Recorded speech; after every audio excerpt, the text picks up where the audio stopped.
खुलुमबाय। गोजोन फुंबिलिनि गासिबो बड'लेण्ड बुब्लिनि अनसायगिरिफोरखौ बरायग्रोबाय। दिनै 27 डिसेम्बर मंगलबारनि फानजामुथिखौ फरायथिनो लादों आं खिलिखां ब्रह्म। फानजामुथिनि गिबियाव दं मेष राशि। न'खराव गोबां धोन दौलत फैगोन। न'खरनि आंखाला जाफुंसारगोन। धोन दौलतखौ लानानै गोसोआ गोहो मोनगोन। वृष राशि। जोनोमगिरि बिमानि सुखु गोजोनाव रंजानाय मोनगोन। बिमानि फारसे अनखांनाय फैगोन। मिथुन राशि। मोनखानाय बेसादाबो फेलें जागोन। थांखि जाफुंसारनाय नङा। फेलेंखौ लानानै खाफाल हमगोन। कर्कट राशि। रांखावरिनि फारसे ऋण जागोन। दाहार जानायखौ सुख'नो गोब्राब जागोन। रांखावरिनि फारसे आंखालाव नुजाथिगोन। सिंह राशि।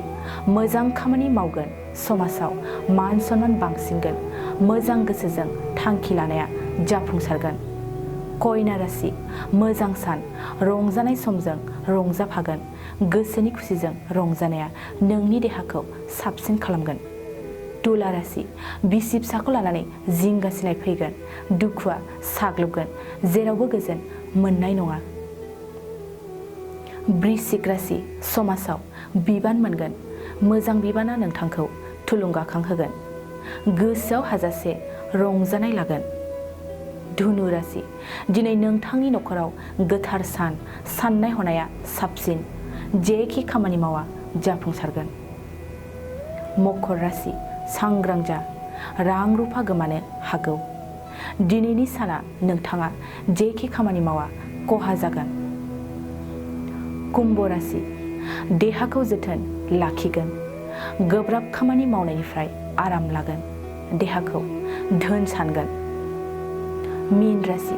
गुबुनजों मान गैयै खालामजागोन। मानिबा दायाव अपमान मोनगोन। सानै हनै आवगायनाया नोंथांनि साबसिन।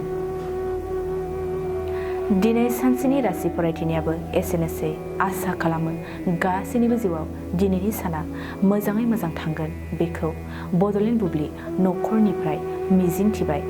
गोजोन्थों। नोंथाङा सानाय सुनाय बेरामनि जेंनायाव गोग्लैदों नामा? जुदि नोंथाङा सानाय सुनाय दंब्ला जिंगासिनांगौ गैया। चिरां जिल्लानि बेंटल गेट साफागुरियाव दायो एसआइ निउर' थेरापि सेन्टार दंसै।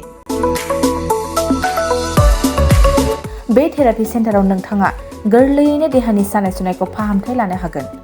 बे आथिं सानायानो जाग्रोदों। ओमफ्राय जानाया एसे सिगांनिफ्रायनो जाखादों। ओमफ्राय बिदिनो गुबुन गुबुन मुलि जाबाबायदों। ओमफ्राय हामाखै। दिनैनि ट्रिटमेन्टआ नङा, आङो एसे मोजां मोनसिनबाय। जेरै सिं सानाय, आफादावरि सानाय, मोदोम जरा सानाय,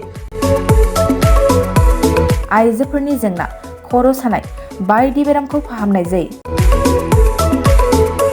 लोगोसेयैनो बे सेन्टाराव थानानै फाहामथाय लानो हानायनिबो सुबिदा खालामदों।